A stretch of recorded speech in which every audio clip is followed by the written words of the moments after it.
এই গল্পটি এমন একটি মেয়ের যে প্রতি সন্ধ্যায় দাতা দরবারের সামনে ফুল আর তাসবিহ বিক্রি করত।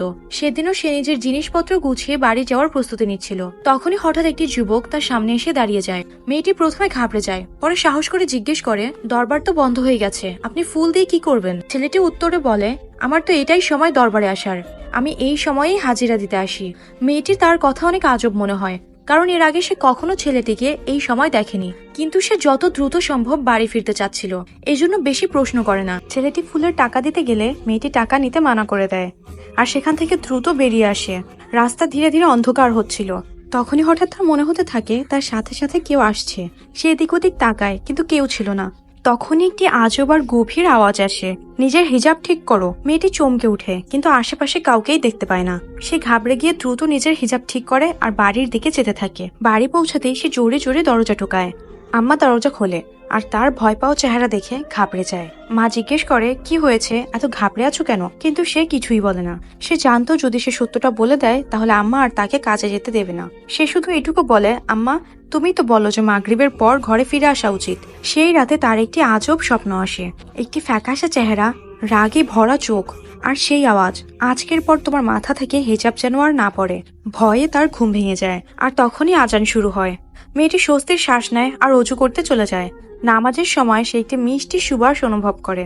যখন সে আম্মাকে জিজ্ঞেস করে, তো সে বলে, আমি তো কোনো সুবাস পাচ্ছি না। সকালে যখন মেয়েটি কাজে যায় তো সেখানের পরিবেশ একটু আজব ছিল। সাধারণত সেখানে ভিড় লেগে থাকতো, কিন্তু আজ ভিড় ছিল না। তারপর হঠাৎ আবার ভিড় হয়। মেয়েটির দোকানে এত ক্রেতা আসে যে তার সব জিনিস অল্প সময়ের মধ্যেই বিক্রি হয়ে যায়। তারপর আবার সেই ছেলেটি তার সামনে আসে। সে বলে, কিছু ফুল হবে কি? মেয়েটি বলে, আজ তো সব ফুল বিক্রি হয়ে গেছে। ছেলেটা মুচকে হাসি দিয়ে বলে, একবার দেখে তো নিন, হয়তোবা আমার জন্য কিছু থাকতেও পারে। মেয়েটি খালি জায়গার দিকে তাকায় যেখানে তার সব ফুলগুলো বিক্রি হয়ে গিয়েছিল, কিন্তু যখন সে আবার তাকায় তো সব ফুল ভরাই ছিল। মেয়েটি চমকে যায়, এটা কিভাবে সম্ভব হলো? ছেলেটি মুচকি হাসি আর বলে, এবার তো ফুল দিয়ে দেবেন? মেয়েটি চুপচাপ ফুল বের করে তাকে দেয়। যেতে যেতে সে আরেকটি কথা বলে, সব বিষয়ে এত চিন্তিত হবে না, আর তোমার মা যেখানে বিয়ে করতে বলছে সেখানেই করে নাও, তোমার জন্য ভালো হবে। মেয়েটি স্তব্ধ হয়ে তাকে যেতে দেখতে থাকে। ছেলেটি কে ছিল সে ভাবতে থাকে। ছেলেটি ফুল নিয়ে চলে যায়, আর মেয়েটি সেখানেই দাঁড়িয়ে থাকে। তার মনে শুধু একই প্রশ্ন চলছিল, যে ছেলেটি কিভাবে জানলো আজ তাকে দেখতে আসবে। সে এসব প্রশ্ন মন থেকে ঝেড়ে ফেলে নিজের জিনিসগুলো উঠিয়ে নেয় আর বাড়ির দিকে যেতে থাকে। রাস্তায় সে শুধু একটি কথাই শুনতে পাচ্ছিল, জাফরান জিন, জাফরান জিন, যখনই তুমি এই নামটি ডাকবে আমি চলে আসবো তোমার সাহায্য করতে। একটা আজব ভয় তার ভেতর কাজ করতে থাকে। সে বুঝতে পারছিল না এসব কি হচ্ছে। আসলে এই জাফরান জিনটা কে, বিষয়টি জানার জন্য তার আগ্রহ হচ্ছিল, কিন্তু তার মনে ভয়ও কাজ করছিল। সে দ্রুত বাড়ি পৌঁছায়। বাড়ি ফিরেই দেখে মেহমান এসেছে। আম্মা বলে, মেহমান চলে এসেছে, জলদি কাপড় বদলে এসো। মেহমানের কথা শুনতেই সে সবকিছু ভুলে যায় আর রুমে গিয়ে কাপড় বদলে চলে আসে। মেহমানের সামনে এসে সে মাথা নিচু করে রাখে। তখনই একটি মহিলার আওয়াজ আসে, মেয়েটি তো খুব সুন্দর। শুনে তার মুখে মুচকি হাসি চলে আসে। মহিলাটি আবার বলে, জাফরান, তোমার ফাতেমাকে কেমন লেগেছে? জাফরান নাম শুনতেই ফাতেমার মাথায় যেন আকাশ ভেঙে পড়লো। সে মাথা উঁচু করে সামনে তাকায়, আর যা দেখে তাতে ফাতেমার পায়ের নিচ থেকে যেন মাটি সরে যায়। সেই ছেলেটি যে প্রতিদিন মাগরিবের পর দোকানে ফুল নিতে আসতো, সেই তার সামনে বসেছিল। ফাতিমা স্তব্ধ হয়ে যায়। তার মুখ থেকে হঠাৎ বেরিয়ে পড়ে, আম্মা, এ তো সেই ছেলেটিই। আম্মা আর মেহমান হয়রান চোখে তার দিকে তাকিয়ে থাকে। আম্মা অবাক হয়ে জিজ্ঞেস করে, কোন ছেলেটি ফাতিমা? ফাতিমা কিছু বলতে পারে না। তার হৃদস্পন্দন বেড়ে যায়। সে মনে মনে নিজেকে জিজ্ঞেস করছিল, এটা সেই ছেলে কি করে হতে পারে? এটা সেই ছেলে যে গত রাতে তাকে বলেছিল সব বিষয় নিয়ে এত চিন্তিত হবে না, আর যেখানে মা বলছে সেখানেই বিয়ে করে নাও। জাফরান হালকা মুচকে হেসে তাকে বলে, ফাতিমা, এখন তো তুমি আমাকে চিনেই ফেলেছো। ফাতিমা কোনোভাবে নিজেকে সামলে নিয়ে বলে, তুমি কে? জাফরান গভীরভাবে তার চোখের দিকে তাকিয়ে বলে, আমি সেই যাকে তুমি প্রতি ডাকেই সাথে পাবে। যেমনটা আমি বলেছিলাম, যখন তুমি জাফরান জিন বলে ডাকবে তোমার সাহায্য হয়ে যাবে। ফাতেমার হৃদস্পন্দন বেড়ে যায়। তার হাত পা ঠান্ডা হয়ে আসছিল। সে বুঝতে পারে যে গত কয়েকদিন ধরেই তার সাথে যা হচ্ছিল সেগুলো কোনো সাধারণ বিষয় নয়। সে ভাবতে থাকে, এ কি আদৌ কোনো মানুষ নাকি অন্য কিছু। আমার বাড়ির লোক বিষয়টি বুঝতে পারে না, তারা এই সম্বন্ধটিকে সাধারণ ভাবছিল। কিন্তু ফাতেমার অবস্থা দেখে আম্মা নিম্ন স্বরে জিজ্ঞেস করে, মা, কি হয়েছে? তুমি এত ঘাবড়ে আছো কেন?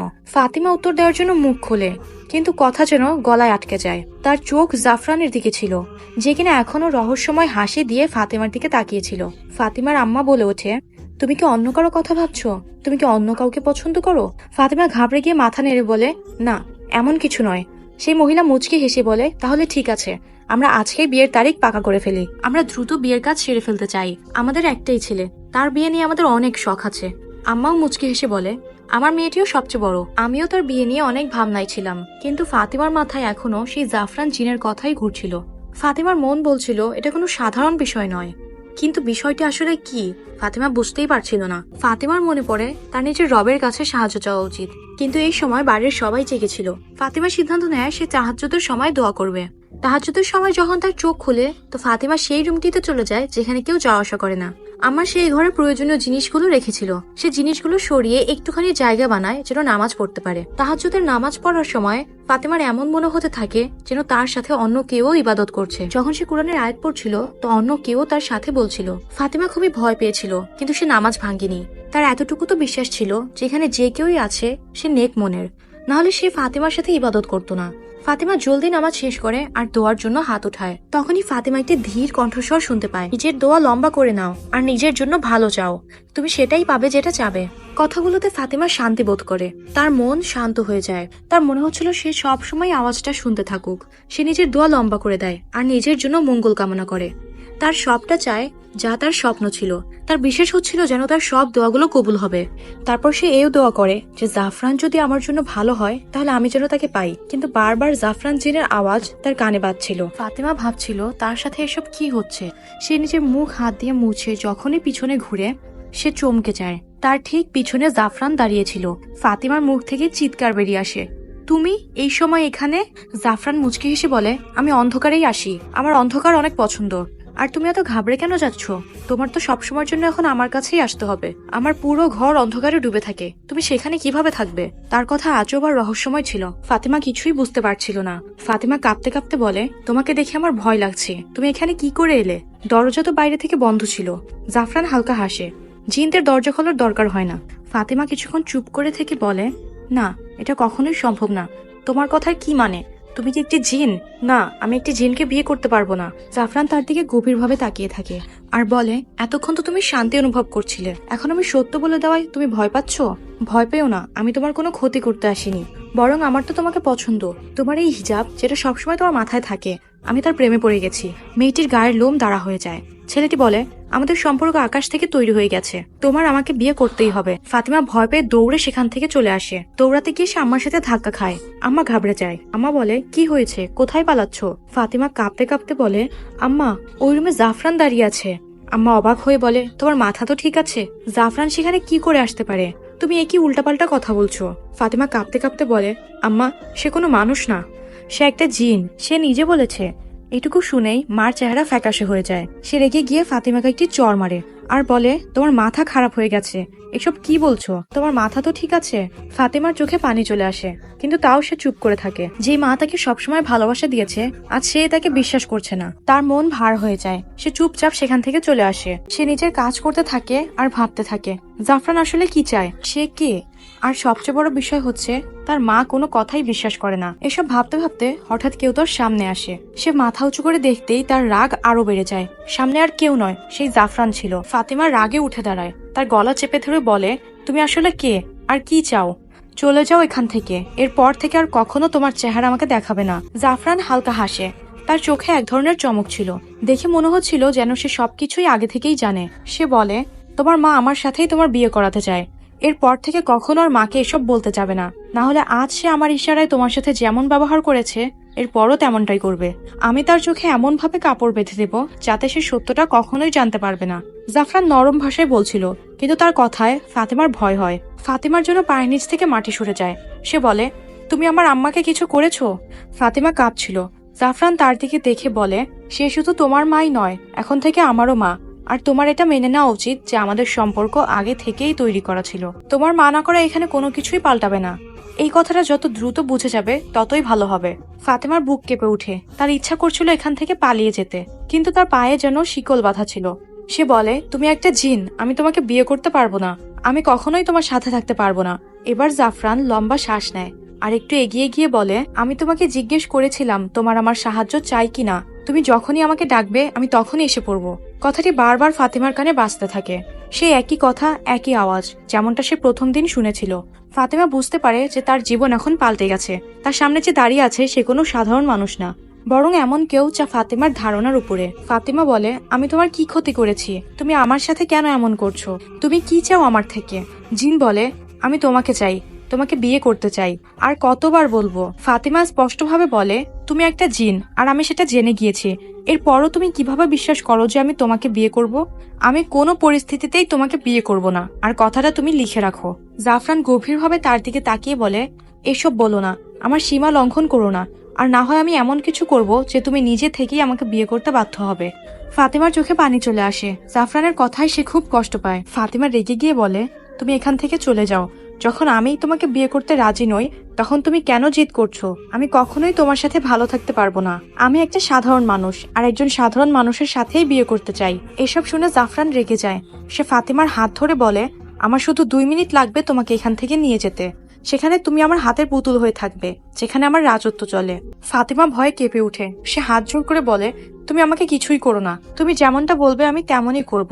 জিন তার কথায় হাসতে থাকে আর বলে, তোমার আমাকে দেখে ভয় পাওয়ার দরকার নেই, আমি তোমার কোনো ক্ষতি করব না। তুমি তো আছো যে আমার মনের উপর রাজত্ব করার ক্ষমতা রাখো। তুমি চাইলে আমাকে দিয়ে যা খুশি করাতে পারো, কিন্তু আদর আর ভালোবাসা দিয়ে। কিন্তু যদি তুমি জিদ দেখাও, তাহলে মনে রেখো আমি তোমার থেকেও বেশি জিদি। ফাতেমা মাথা নাড়িয়ে বলে, ঠিক আছে, আমি আজকের পর থেকে আর কখনো জিদ করব না। কিন্তু তুমি দয়া করে আমাকে কোথাও নিয়ে যাবে না। আমি আমার মায়ের কাছে থাকতে চাই, তার সেবা করতে চাই। এখন আমার মা একা। দয়া করে তুমি এমন কোনো কিছুই করো না। জিন কিছুক্ষণ চুপ থেকে বলে, ঠিক আছে, কিন্তু বিয়ে তো তোমাকে আমার সাথেই করতে হবে। কিন্তু যদি তুমি অন্য কারো কথা ভাবো বা মাকে অন্য কারো কথা বলো, তাহলে আমি তোমার কোনো কথাই শুনবো না। এইটুকু বলে সে হঠাৎ হাওয়ার সাথে মিশে যায়। ফাতেমা সেখানে দাঁড়িয়ে কাঁপতে থাকে। সে ভাবছিল এখন সে কি করবে, কার কাছেই বা সাহায্য চাবে। কিন্তু তার সাহায্য করার মতো তো শুধু আল্লাহ ছিল। সে সিদ্ধান্ত নেয় যে তার রবের কাছে সাহায্য যাবে, অন্য কারো কাছে যাবে না। এইসব ভেবেই সে নিজের জিনিসগুলো গুছিয়ে নেয় আর বাড়ির দিকে যেতে থাকে। না জানি কেন তার বাড়ি ফিরতে ইচ্ছে করছিল না।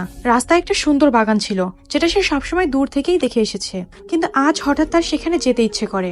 সে বাগানের ভিতরে যায়। সেখানের ফুলগুলো অনেক সুন্দর ছিল, যেন এগুলো পৃথিবীর বাইরে থেকে এসেছে। সে ভাবতে থাকে, তার আগে কেন ওই ফুলগুলোর উপর নজর পড়েনি?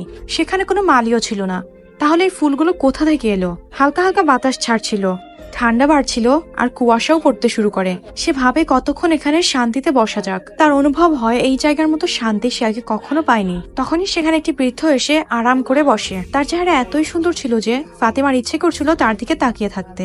ফাতেমা ভাবতে থাকে, কোনো সাধারণ মানুষের চেহারা এত সুন্দর কি করে হতে পারে? সময় দ্রুত যাচ্ছিল। ফাতেমা জানতেই পারে না যে কখন সন্ধ্যা হয়ে যায়। হঠাৎ বৃদ্ধ লোকটি ফাতেমার দিকে তাকিয়ে মুচকে হেসে বলে, মা, তুমি কে? তুমি তো খুবই সুন্দর। এমন মনে হয় যেন তুমি পরীদের রাজ্যের রাজকন্যা, যেন অন্য কোনো দুনিয়া থেকে এসেছো। মেয়েটি মুচকি হেসে বলে, আমি ওইটাই ভাবছিলাম, হয়তো আপনি অন্য কোনো দুনিয়া থেকে এসেছেন। বৃদ্ধ লোকটি মুচকি হেসে বলে, তুমি ঠিক ধরেছ, তোমার ভেতর সেই শক্তি রয়েছে যেটা অন্য দুনিয়ার লোকদের চিনতে পারে। আমিও আল্লাহর গোলাম, আর আমি এখানে আমার ছেলের জন্য ক্ষমা চাইতে এসেছি। মেয়েটি চমকে যায়।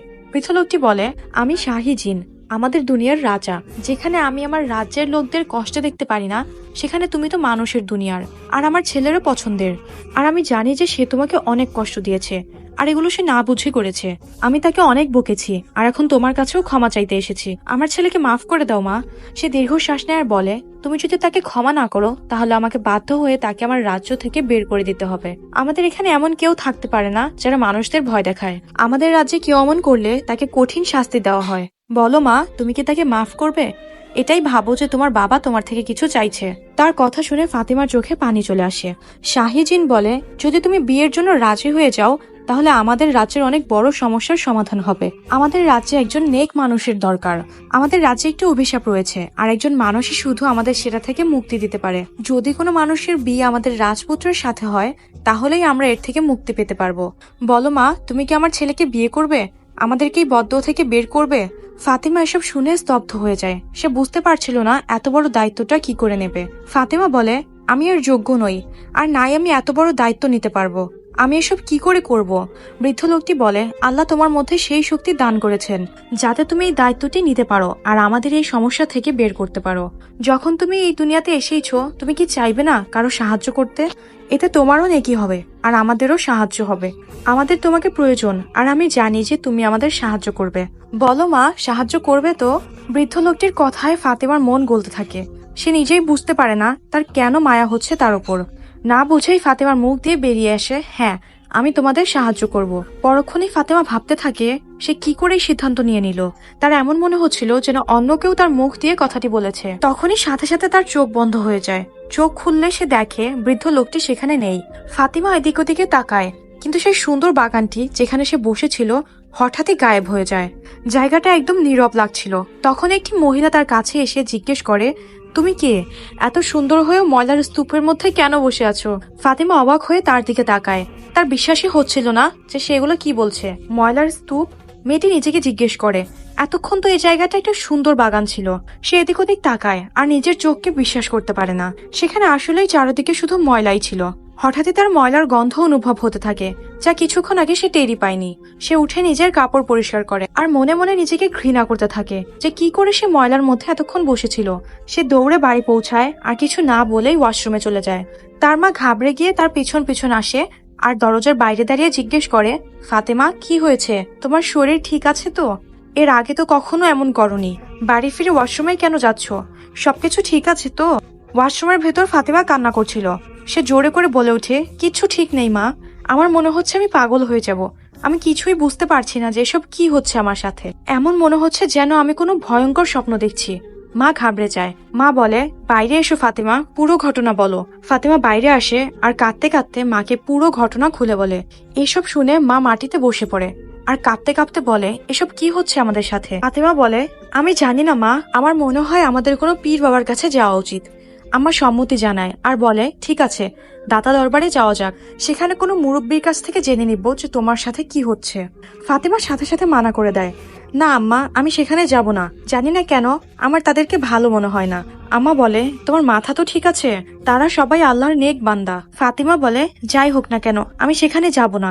আমি নিজের রবের কাছে সাহায্য চাব। যখন সেই আমাদের সবকিছু দেওয়ার মালিক, তাহলে অন্য কারো সাহায্য কেন নেব? আম্মা দীর্ঘ শ্বাস নিয়ে বলে, তাহলে তুমি কি চাও? ফাতিমা বলে, আমরা কোনো মৌলবী সাহেবের কাছে যাই। তার কাছ থেকে কোনো দোয়া দরুদ শিখে নিব বা কোনো কুরআনী আয়াত যেটা আমাদের সাহায্য করবে। আম্মা তার কথা সম্মতি জানিয়ে বলে, ঠিক আছে, আমরা পাশের মসজিদের মৌলবী সাহেবের কাছে যাই। পরের দিন সকালে ফাতেমা আর আম্মা পাশের মসজিদের মৌলবী সাহেবের কাছে যাওয়ার জন্য বেরিয়ে পড়ে, এই ভরসায় যে হয়তোবা এবার তারা কোনো সমাধান পাবে। যখন ফাতেমা তার অবস্থা ইমাম সাহেবকে পুরোপুরি বলে, তো সে গভীর চিন্তায় পড়ে যায়। সে কতক্ষণ চুপ থেকে বলে, তোমরা জুম্মার রাতে আমার কাছে আসবে, আমি দেখি এ ব্যাপারে কি করতে পারি। ফাতেমা বাড়ি ফিরে তার মাকে বলে সে কিছুদিন কাজে যাবে না। আম্মা মাথা নেড়ে সম্মতি জানিয়ে বলে, ঠিক আছে, হয়তোবা বেশি কাজের জন্য তুমি খুব ক্লান্ত হয়ে পড়েছো আর তাই হয়তো তোমার এসব মনে হচ্ছে। ফাতেমাও একই কথা ভাবে, হয়তো এ কারণেই তার এসব মনে হচ্ছে। এজন্য সে পরের কিছুদিন বাড়িতেই থাকে। সে কোথাও যায় না আর আম্মাও তাকে কোথাও যেতে বলে না। এরপর অবশেষে জুম্মার রাত আসে। ফাতিমা তার আম্মার সাথে ইমাম সাহেবের কাছে যায়। সে তাদেরকে বসার জন্য ইশারা করে বলে, আমার তোমার সাথে কিছু জরুরি কথা আছে। তারপর সে গম্ভীর স্বরে বলে, তুমি কি কখনো কোনো দরবারের মতো জায়গায় গিয়েছো? ফাতিমা বলে, হ্যাঁ, আমি দাতা দরবারের বাইরে তসবিহ আর ফুল বিক্রি করি। ইমাম সাহেব দীর্ঘ শ্বাস ফেলে বলে, এটাই কারণ, সেখান থেকে একটি জিন তোমার প্রেমে পড়ে গেছে। তোমার সৌন্দর্য সে মুগ্ধ হয়েছে আর এজন্যই সে সবসময় তোমার আশেপাশেই থাকে। সে তোমার উপর ভর করতে চেষ্টা করেছে। তুমি কি কখনো এমনটা অনুভব করেছো যে তোমার ঘাড় ভারী হয়ে আসছে, মাথা ব্যথা করছে বা শ্বাস নিতে কষ্ট হচ্ছে? ফাতিমার সাথে সাথে বলে ওঠে, হ্যাঁ, প্রায় সময়ই এমনটা হয়, বিশেষ করে যখন আমি দরবার থেকে বাড়ি ফিরি। ইমাম সাহেব মাথা নিচু করে বলে, তাহলে তো নিশ্চিত সে তোমার সাথেই আসে। কিন্তু চিন্তার কোনো কারণ নেই, আমি তোমাকে একটি আমল বলবো যেটা তোমার 7 দিন পর্যন্ত করতে হবে। ফাতিমা কোনো কথা না বাড়িয়ে রাজি হয়ে যায়। ইমাম সাহেব তাকে সূরা জিনের ওয়াজিফা করতে বলে, যেটা সকালে তাহাজ্জুদের সময় করতে হবে। তাহাজ্জুদের সময় ফাতিমার খুবই ভয় লাগতো। এমন মনে হতো যেন তার সাথেও কেউ ইবাদত করছে, কিন্তু সে হার মানে না। যে কোনো ভাবে ফাতিমা 7 দিন পর্যন্ত ওয়াজিফা সম্পূর্ণ করে। 7ম দিনে ওয়াজিফা করার সময় ফাতিমার অনুভব হয় যেন তার কাঁধ থেকে ভারী কিছু নেমে যাচ্ছে। তার এক আজব শান্তি অনুভব হয়, যেন কেউ তার কষ্ট কমিয়ে দিয়েছে। সে দ্রুত ইমাম সাহেবের কাছে গিয়ে বলে, আমি 7 দিনের ওয়াজিফা পূর্ণ করেছি। ইমাম সাহেব মুচকি হেসে দিয়ে বলে, এবার 7 দিন পর্যন্ত সূরা আর রহমান তিলাওয়াত করো। নিজের কাছে একটি পানির গ্লাস রাখবে। সূরা আর রহমান পড়ার পর মহব্বতের সাথে 3 বার আল্লাহ বলবে, তারপর সেই পানিটি খেয়ে নেবে। ইনশাআল্লাহ এরপর তোমার ওপর জিনের আর কোনো আসর থাকবে না। ফাতিমা এমনটাই করে। 7ম দিন যখন সে ঘুমায় তো স্বপ্নে জাফরান নামের একটি জিনকে দেখতে পায়। সে নরম সুরে বলে, ভালো হতো যদি তুমি আমার সাথে আমাদের দুনিয়ায় আসতে, কিন্তু কোনো ব্যাপার না, আমাদের সম্পর্ক সবসময় থাকবে। তুমি যখনই আমাকে ডাকবে আমি তোমার আশেপাশেই থাকবো। আমি জানি তুমি আমাকে দেখে ভয় পাও, কিন্তু ভয় পেও না, আমি কখনোই তোমার ক্ষতি করব না। জাফরান বলে, তোমার পবিত্রতা, তোমার হিজাব আর তোমার ইবাদত এসবই কারণ ছিল আমার তোমাকে পছন্দ করার পিছনে। আমি তোমার রুহকে ভালোবাসতাম, তোমার শরীরকে নয়। এজন্যই আমি তোমাকে এত সহজে ছেড়ে চলে যাচ্ছি। কিন্তু কখনো যদি তুমি আমার প্রয়োজন অনুভব করো তাহলে ভালোবাসার সাথে আমাকে ডেকে দেবে। তারপর সে নিম্ন স্বরে বলে, স্টোর রুমে জানালার কাছে একটি মালা রাখা আছে। যদি তুমি চাও যে আমি তোমার কাছে আসি তাহলে সেই মালাটি নিজের গলায় পরে নেবে আর আমাকে ডাকার সময় সেটা হাত দিয়ে ধরে থাকবে। আমি সাথে সাথে তোমার কাছে চলে আসবো।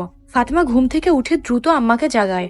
সে আম্মাকে সব খুলে বলে। আম্মা চমকে গিয়ে বলে, ইমাম সাহেবের জিজ্ঞেস করা যাক এই স্বপ্নের ব্যাপারে। তারা ইমাম সাহেবের কাছে গেলে সে ফাতিমার পুরো কথা শুনে আর গম্ভীর স্বরে বলে, সেটা কোনো খারাপ জিন ছিল না, সে নেক জিনদের মধ্যে একজন ছিল।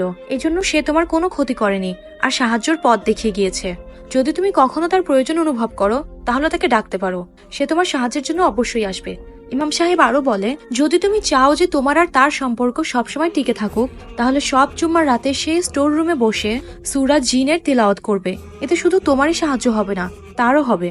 ফাতিমার বিশ্বাস হয়ে যায় এতদিন যা হচ্ছিল তা কোনো খারাপ স্বপ্ন ছিল না, বরং বাস্তবতা ছিল। আর এখন ফাতিমার আল্লাহর রহমতের উপর পুরো বিশ্বাস হতে শুরু করে।